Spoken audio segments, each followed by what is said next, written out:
Well, welcome. I hope you're having a great weekend. And I thought on this kickoff of college football that you might want a little help studying for quiz 2B on Monday. And so I'll do this video and I'll put it on Brightspace. If we look at the quiz, you'll see that we have 10 sentences, and this is kind of new. It's from a book. It's a book in public domain by Roush called Greek Boy at Home.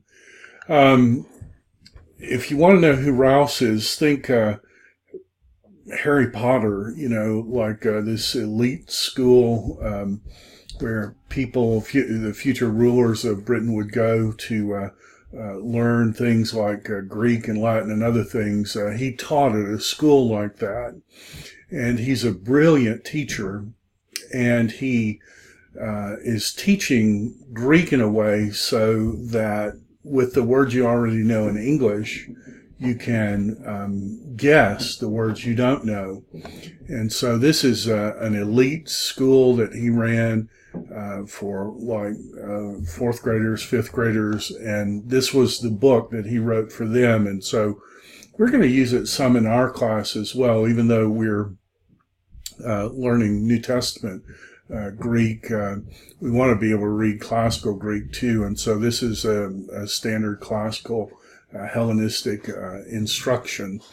So what we have here, when Rouse did the class, he would just read these sentences in Greek, and they were actually asking questions in Greek. I don't think we'll do that, but I'll go through it and explain some things, and then you go over this, go over it many times, and then you'll be in great shape for the quiz on Monday.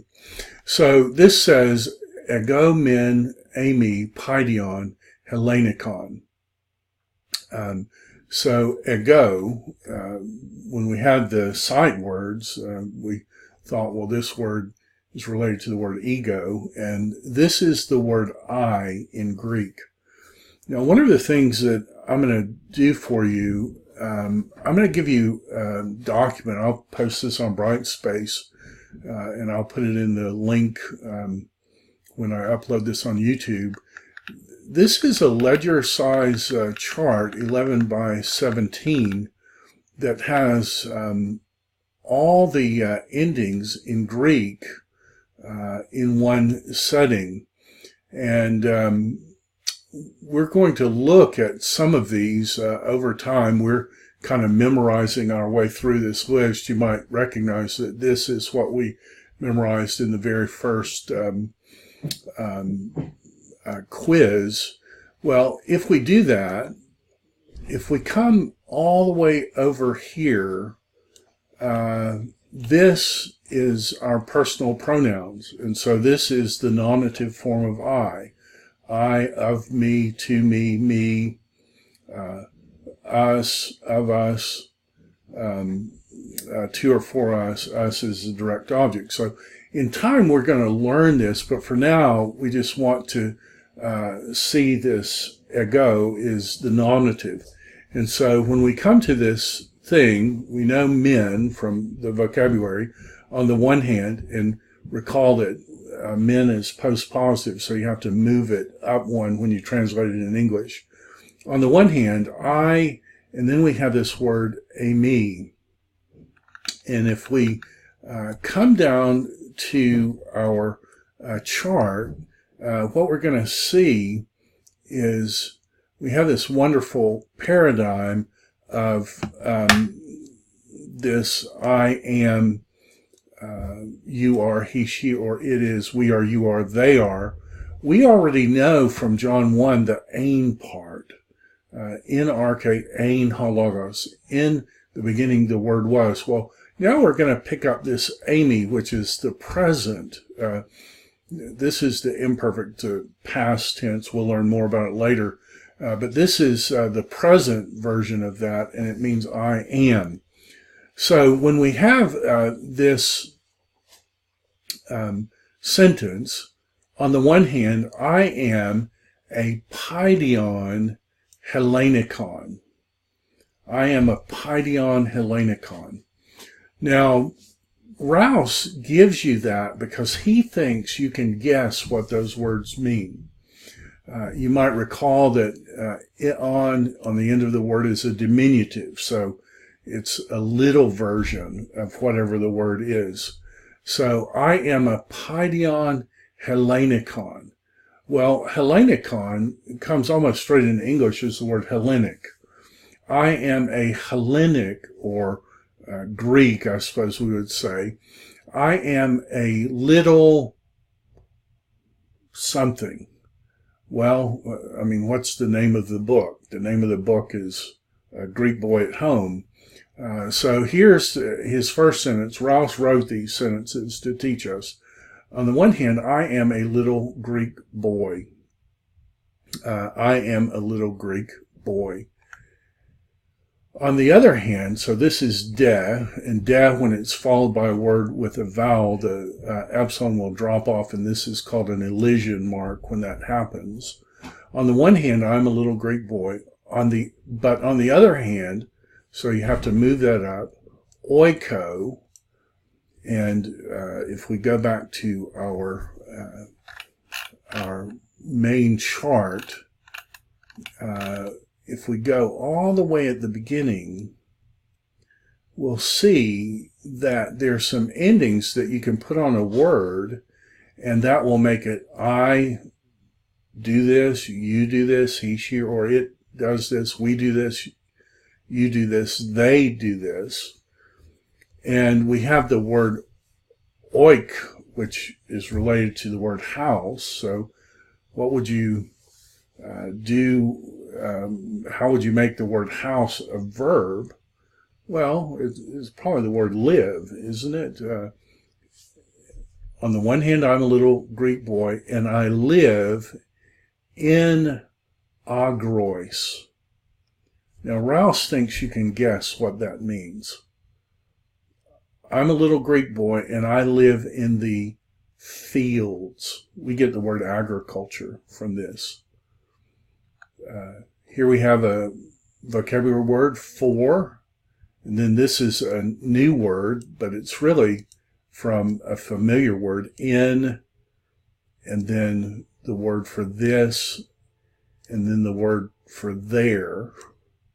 All put together, it's going to be there. For there, in the fields, notice how he's repeating, there in the fields is, okay, you recall when we come down to the verb chart, we flip it over, we get to the declension of I am. We've got there is and there are. See, that's our verb is. For there in the fields is a certain throsilos. So this is capitalized, so it's a proper name. There's a certain throsilos, a georgos. Now, Roush thinks we can guess what that is. It comes from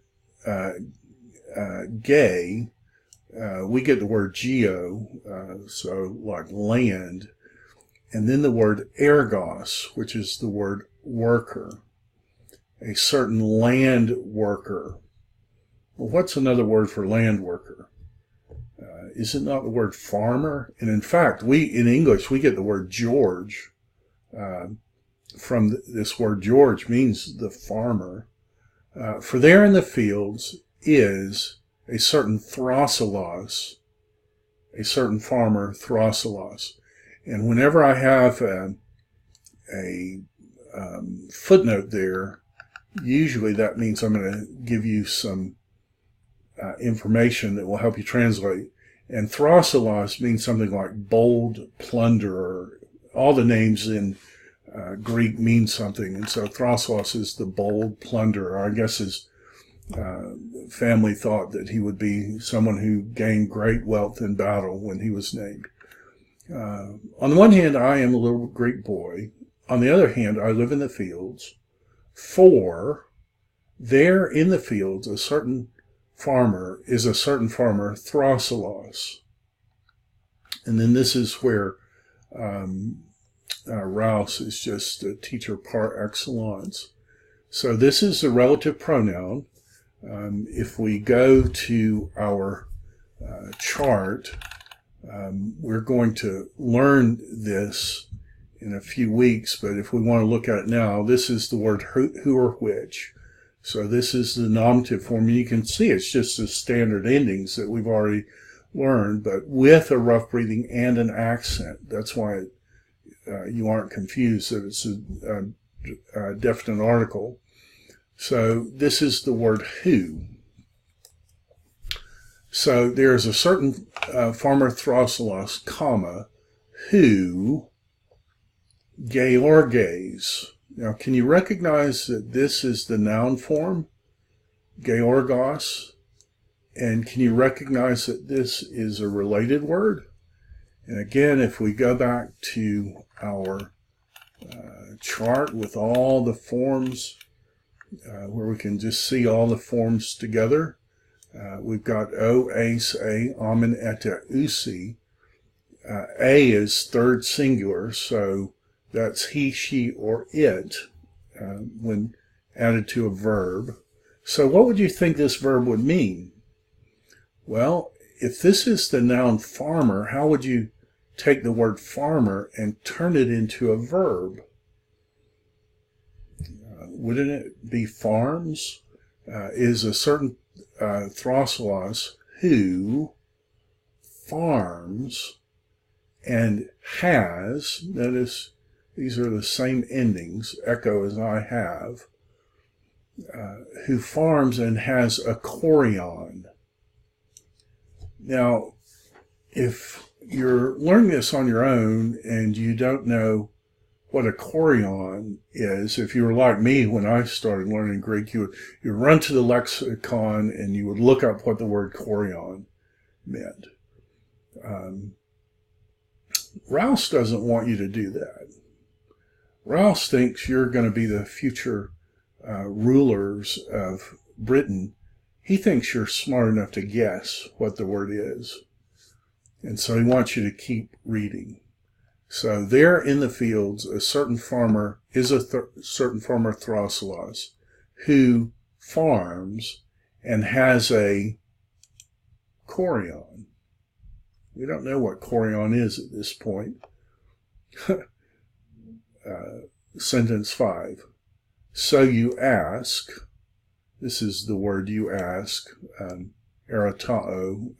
We'll get into the ending later. Now just learn it as the word ask. So you ask, on the one hand, who am I?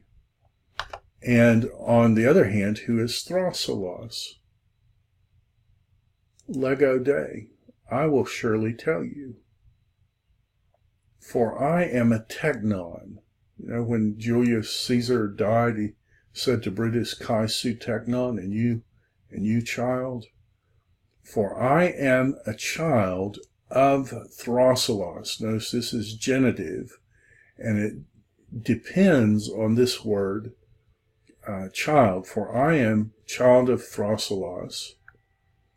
And indeed, Throssilos, notice it's here, but it's in the nominative because it has those endings. It has to be the subject. Who has, so he's expecting you to remember that this word has other tekna, other children. So this is a neuter, plural, accusative. Who has other children. For I am his child, and I have a brother, right? Masculine nominative accusative. And I have, and it's a word that looks like brother, only it's in the feminine. So I don't know. You tell me what that word might mean. So that's our study guide. I hope you have a great weekend. Look forward to seeing you on Monday, and I'll see you then. Thanks.